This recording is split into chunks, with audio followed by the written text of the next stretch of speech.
Paul Newman seemed to have it all: the charm, the talent, and a marriage that stood as Hollywood's gold standard. He and Joanne Woodward appeared unshakable, even as whispers of infidelity trailed him throughout his career. For years, Newman deflected the rumors with that effortless grace that made him so beloved. But time has a way of loosening even the tightest grips on truth. In his later years, the man who once kept his private life under lock and key began to open up. Those closest to him say he spoke with a new honesty, one that revealed a far more complicated love story than anyone ever imagined. The boy who cheated death. In 1925 in Cleveland Heights, Ohio, a boy named Paul Leonard Newman entered the world with eyes so strikingly blue they would one day become his signature. But those dazzling eyes belonged to a kid who thrived on mischief. Newman wasn't the quiet, polite type. He was restless,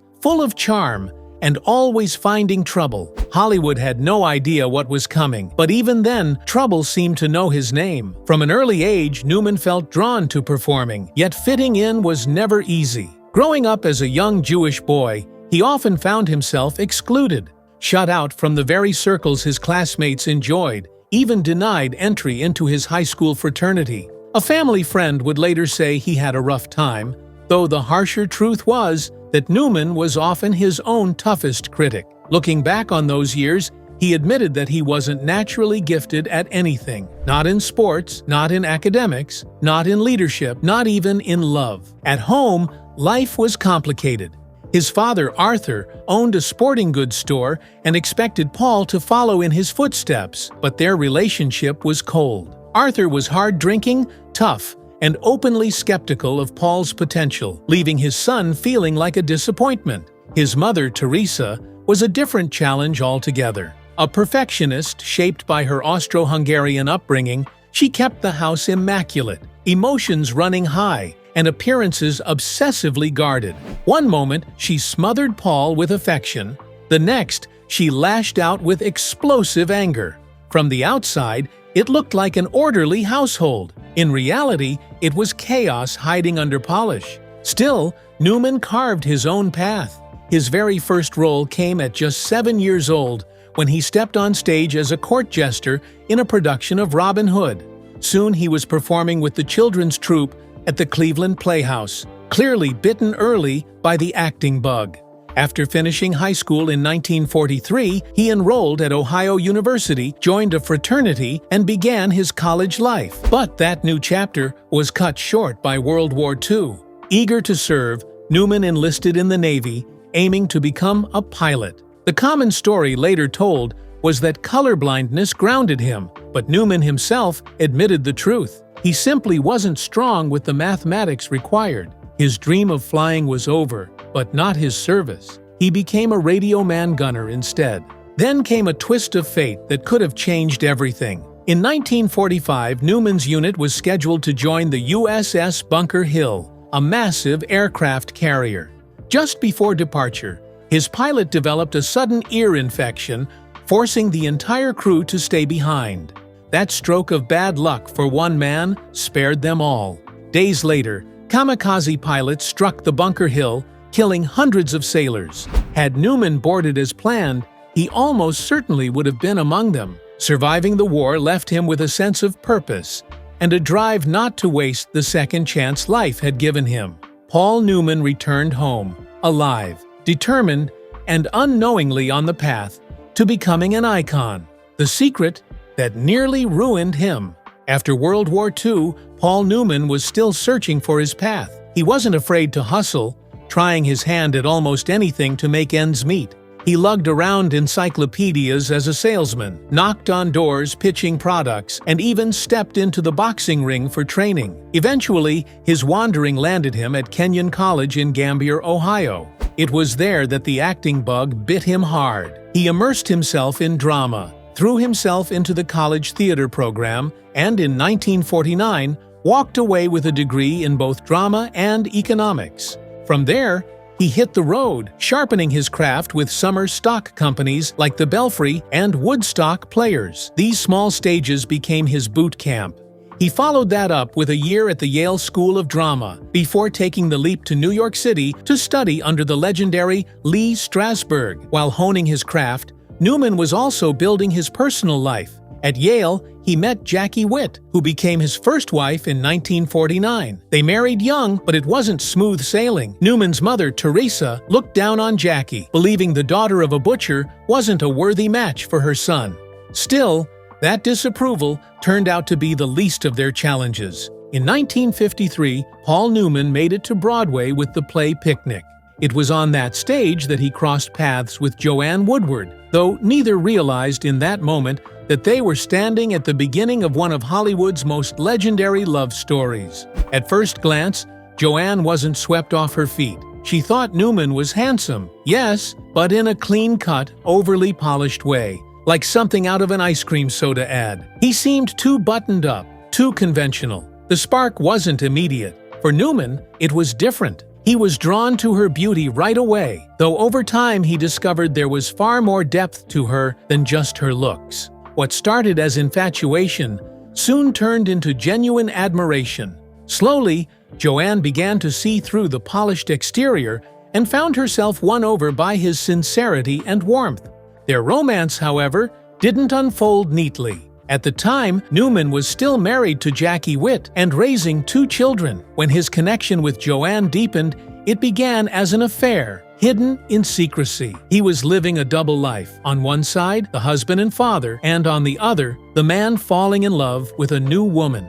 To complicate matters further, he and Jackie even welcomed a 3rd child while he was secretly seeing Joanne. Years later, Newman admitted he felt guilty as hell over betraying his first wife, but his feelings for Joanne ultimately overpowered the weight of that guilt. After Picnic, Paul and Joanne went their separate ways for a while, but fate brought them back together years later. This time, the connection was undeniable. Their bond grew stronger, fueled not only by passion, but by the realization that they shared strikingly similar backgrounds. Both came from families with successful businessman fathers and complicated relationships with their mothers. That shared understanding added depth to their relationship, which by then had become intensely passionate. Together, they made their move to Hollywood, both securing coveted studio contracts. The real turning point came in 1957, when they co-starred in The Long Hot Summer. Their chemistry on screen mirrored what was happening behind the scenes, and soon after, Newman made the difficult decision to divorce Jackie. By 1958, he was free to marry Joanne, though the fallout was painful. Jackie later admitted she felt deeply betrayed, and Newman's daughter Stephanie revealed that the separation devastated her mother. Despite the heartbreak left in the wake of that decision, Paul and Joanne entered the next chapter as one of Hollywood's most magnetic couples. Their marriage was marked by affection, wit, and an undeniable partnership both on and off the screen. Newman once referred to Joanne as the last of the great broads, while she lovingly called him a very good egg. It may have looked like a fairy tale from the outside, but beneath the glamour, their story carried the weight of sacrifice, guilt, and the messy truths of love. How Paul Newman almost quit Hollywood. Now, while the personal drama in Paul Newman's life was unfolding behind the scenes, his career was just beginning to take shape. He had already earned his stripes on the New York stage, working hard on Broadway, but he was hungry for something bigger. That hunger soon pulled him toward Hollywood. His very first film, however, was anything but a dream debut. It was a historical epic called The Silver Chalice in 1954, and it turned out to be a complete disaster. Most actors, looking back on their first role, might find at least a little bit of nostalgia in it. Not Newman. He despised the movie so much that he once called it the single worst film made in the entire 1950s. In The Silver Chalice, Newman played Basil, a young Greek sculptor who is sold into slavery. On paper, the cast was promising, with names like Natalie Wood and Pier Angeli alongside him. In reality, Newman couldn't stand a second of it. He later admitted that watching the film left him horrified and traumatized, convinced that his career had ended before it even began. That fear was so strong, he actually spent $1,200 on full-page newspaper ads, begging audiences not to watch. He hated the costumes, hated his performance, and hated the constant comparisons to Marlon Brando. His verdict was simple: it was god-awful. The 1950s were full of lavish biblical and historical epics. The Ten Commandments and Ben-Hur became timeless classics. The Silver Chalice, though, didn't stand a chance. Critics mocked its presentation and tore it apart in reviews. But in a strange twist, the movie still managed to pull in early commercial success, and Newman's desperate attempts to bury it only backfired. When it was scheduled to air on TV in 1963, his ads warning people away only made audiences more curious. Ratings skyrocketed at first, but once people actually saw it, they realized he had been right all along. Still, there was one silver lining. Even if the film itself was dreadful, Newman's natural charisma was undeniable. Critics might have roasted the toga, but they couldn't ignore the magnetism he brought to the screen. It was the beginning of a long string of comparisons to Marlon Brando. Newman, like Brando, had come out of the actor's studio in New York, and both were often up for the same kind of roles. The difference was that Newman carried all the presence without the brooding weight that Brando was known for. The confusion was so common that fans regularly mistook Newman for Brando. Instead of correcting them, Newman leaned into the joke. He claimed to have signed at least 500 autographs with the words, "Best wishes, Marlon Brando." He thought it was funny because, in his eyes, Brando had a rebellious streak that he simply didn't share. Sometimes people even confused him with James Dean, another rebellious star of the era. The comparisons weren't just casual either. Elia Kazan, who directed Brando in A Streetcar Named Desire, seriously considered casting Newman instead of Brando for On the Waterfront. In a letter to screenwriter Bud Schulberg, Kazan praised Newman as just as handsome as Brando,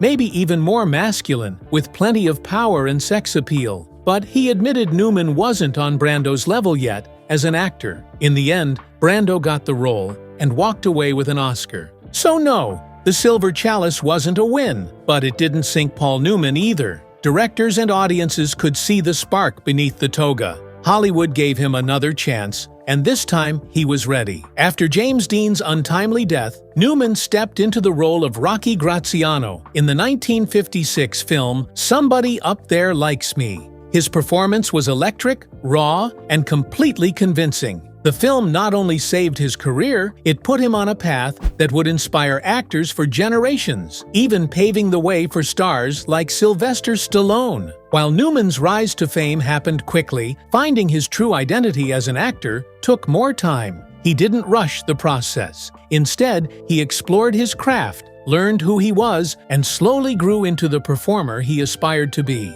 But in truth, that was just the beginning. The untold cost of Paul Newman's success. In 1958, Paul Newman was riding a wave that most actors could only dream of. He had just married Joanne Woodward, one of Hollywood's brightest rising stars, and starred opposite Elizabeth Taylor in Cat on a Hot Tin Roof, a film that would earn him his first Oscar nomination. On the surface, it looked like everything in his life was lining up perfectly. But behind the scenes, things were far more complicated. Joanne Woodward had actually risen to fame faster than Paul. In 1957, at only 27 years old, she won the Academy Award for Best Actress for The Three Faces of Eve, instantly marking her as the next big name in Hollywood. Yet, within a few short years, her career momentum was eclipsed by Paul's, and the reason? It was the age-old Hollywood story of sacrifice. In 1959, the couple welcomed their first child. For Joanne,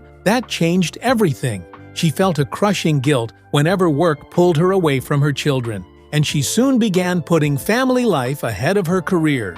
She embraced motherhood wholeheartedly, but it came at a cost. While she was at home raising their children, Paul's career was taking off at full speed. That choice left behind a trail of bitterness that never quite faded. Years later, Joanne looked back on the path her life had taken and spoke with a painful honesty. She admitted that although she adored her children, if given the chance to do it all again, she might not have had them. Her words were harsh, but deeply revealing. Actors, she believed, didn't make good parents. Meanwhile, Paul Newman was busy shaping his public image as Hollywood's blue-eyed Prince Charming.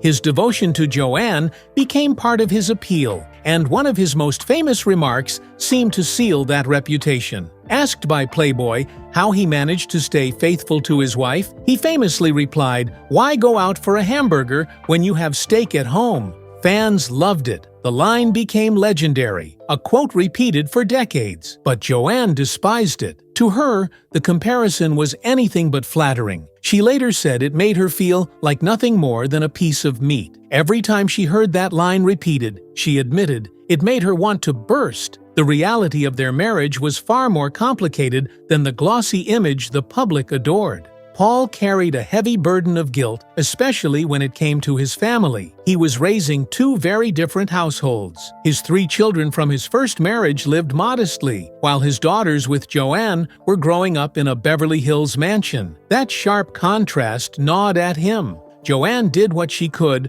to bridge the divide, but the imbalance weighed heavily on Paul for the rest of his life. Their home was filled with love and chaos in equal measure. With 3 daughters together, Nell, Lissy, and Clea, plus Paul's 3 older children, their blended family created a lively, noisy household with all the challenges that come with it. Still, beneath the surface, darker struggles were quietly taking root. Behind the charm, behind the carefully crafted image, Paul carried private vices that cast long shadows over the life he built. Paul battled a quiet but relentless addiction for years. A case of beer a day, often chased with scotch, was just part of his routine. Sometimes he drank so much that he simply passed out, and the toll it took on his family was enormous. Joanne Woodward later described his drinking as the anguish of our lives. Behind the movie star charm and effortless charisma, this struggle nearly broke them. Woodward had been aware of his drinking from the very beginning, believing it was his way of trying to find some peace. But even with such deep-rooted issues, Newman had an incredible ability to mask it. He was high-functioning, never letting it publicly touch his career or damage his iconic image. Still, staying afloat came at a cost. According to his daughter, he had a daily ritual to shock himself into focus, plunging his face into an ice water bath in the sink, a jarring attempt to fight through the haze of the night before. But the darkest moments of his drinking went far beyond morning routines. One night, Joanne Woodward found him in a terrible state. He had been drinking so heavily that he fell out of bed and hit his head. For Joanne, that was the breaking point. She gathered their 3 daughters, packed them into the car, and drove off to their Malibu beach house. In that moment, she was ready to leave him for good. Newman, desperate not to lose his family, followed. He showed up at the beach house, begging and pounding at the door, but Joanne refused to let him in. She stood her ground, and for days, Paul Newman was left to sleep in his car. Joanne would later recall this as just one of many such scenes. Although they eventually reconciled and carried on together, their marriage was far from the flawless picture the public imagined. Soon, fresh rumors cast yet another shadow. The tabloids began buzzing with a story that Newman had been involved with another woman while filming the 1968 classic Butch Cassidy and the Sundance Kid. The woman's name was Nancy Bacon. As the whispers spread, the press even twisted Newman's own food brand into a cruel pun. He might not pick up a hamburger, but he had no problem picking up some bacon. Nancy Bacon, a journalist, was rumored to have been romantically involved with Newman for over a year. When the scandal broke, Newman and Woodward tried to put the rumors to rest, even reportedly taking out an advertisement in the Los Angeles Times. But Bacon didn't stay silent. She openly described her time with Newman as the worst-kept secret in Hollywood, fueling the fire around their supposedly perfect marriage. Yet, despite the public drama, Newman's greatest source of inner turmoil was closer to home. He admitted he had never been truly prepared for fatherhood. He felt pushed into the role by societal expectations and was brutally self-critical about his parenting. He once confided to an old teacher, "I would not want to have been one of my children." That single statement revealed how deeply he feared he had failed as a father. For a man who could master the most complex characters on screen, the role of dad was the one he never believed he played well. And in time, that fear would collide with tragedy, as Newman faced every father's worst nightmare with his son, Scott. Now, Scott Newman's story begins on September 23, 1950, in New York City. He was the first child of Hollywood icon Paul Newman and his first wife, Jackie Witt. From the very beginning, Scott carried a restless, almost angsty energy that earned him a sharp nickname among those who knew him best, Mad Scott. He grew up in Los Angeles in a large, blended family, sharing a home with 5 siblings, 3 of them from Paul's second marriage to actress Joanne Woodward. Life in that household was anything but ordinary.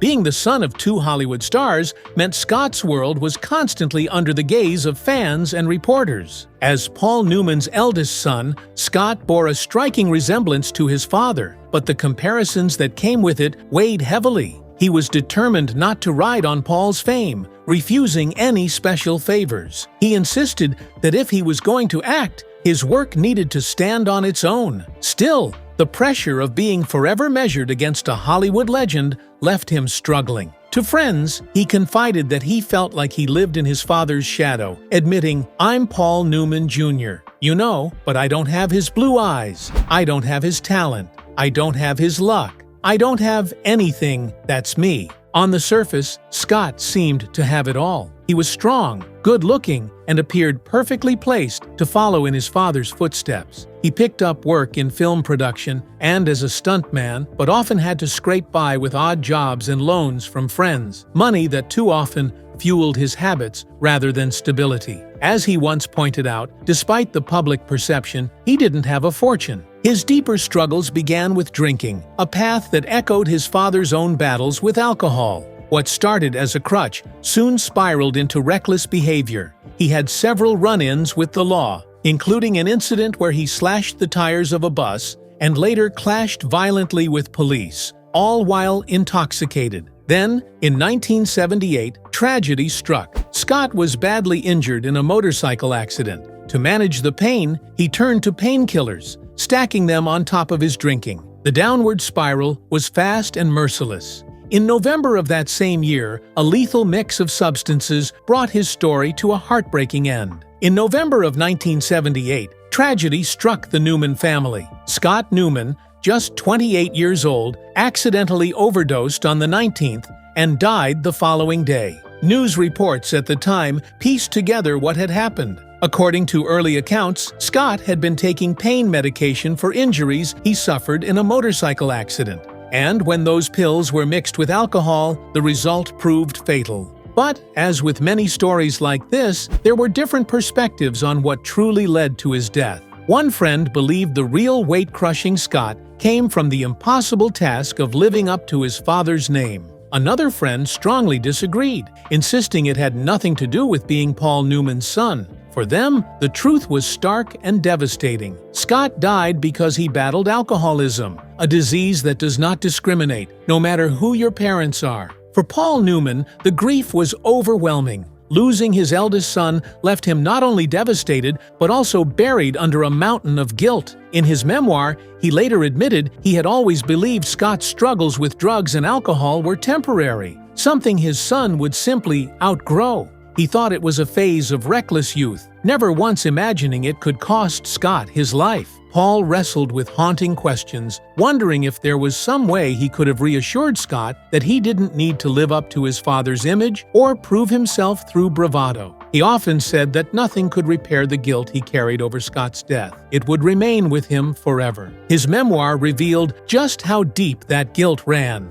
He confessed that many times he had fallen to his knees, begging for his son's forgiveness. He believed a part of him had provided the very fuel that drove Scott toward destruction. He questioned whether his own choices, becoming a movie star, living with fame, and struggling with alcohol, had set his son on a tragic course. There were darker admissions as well. Paul Newman acknowledged that he had used drugs with his son, thinking at the time it was a way to connect. In later years, this decision tormented him. He wondered if his own behavior had reinforced Scott's dependence. The guilt became so heavy that at one point, long before Scott died, Paul even admitted he thought about taking his own life, believing that if he were gone, the pressure would be lifted from his son. and maybe Scott could find a new path. It was a devastating reflection of a father's despair. Yet even in that darkness, Paul searched for a way to turn his grief into purpose. Just 2 years after Scott's death, he founded the Scott Newman Center in 1980,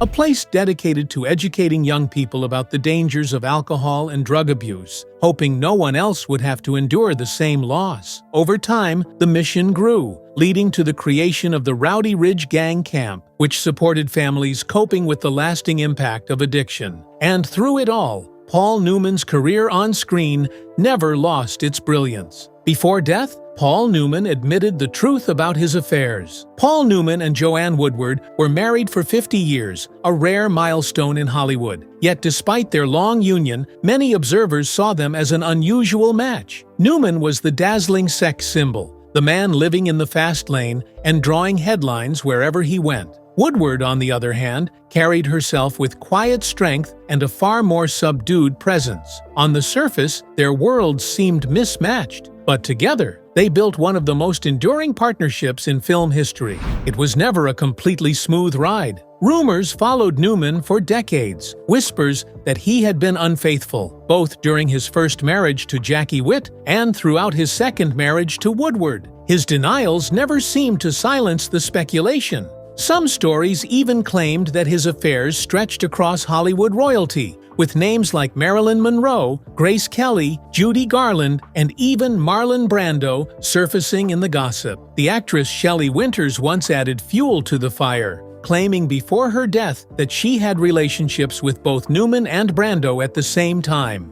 For a man whose image rested so heavily on being a wholesome, reliable figure, these kinds of rumors could have destroyed him. Yet the public never truly embraced the idea of Paul Newman as an adulterer. Fans either didn't believe the stories or simply didn't want to. Out of all the alleged affairs, the one that lingered the most was his supposed relationship with Nancy Bacon. The story went that their romance lasted more than a year and was a poorly kept secret in Hollywood circles. According to legend, Newman's drinking at the time only worsened the situation. Alcohol was said to intensify his infidelity, and the guilt afterward drove him to drink even more. Eventually, the strain at home reached a breaking point. Woodward, frustrated with Newman's heavy drinking and late nights, reportedly gave him an ultimatum. Around that time, Newman is said to have ended the affair with Bacon and made a serious effort to curb his drinking. Whether those details are completely accurate or just part of Hollywood lore, it seems clear that he tried to be a better husband,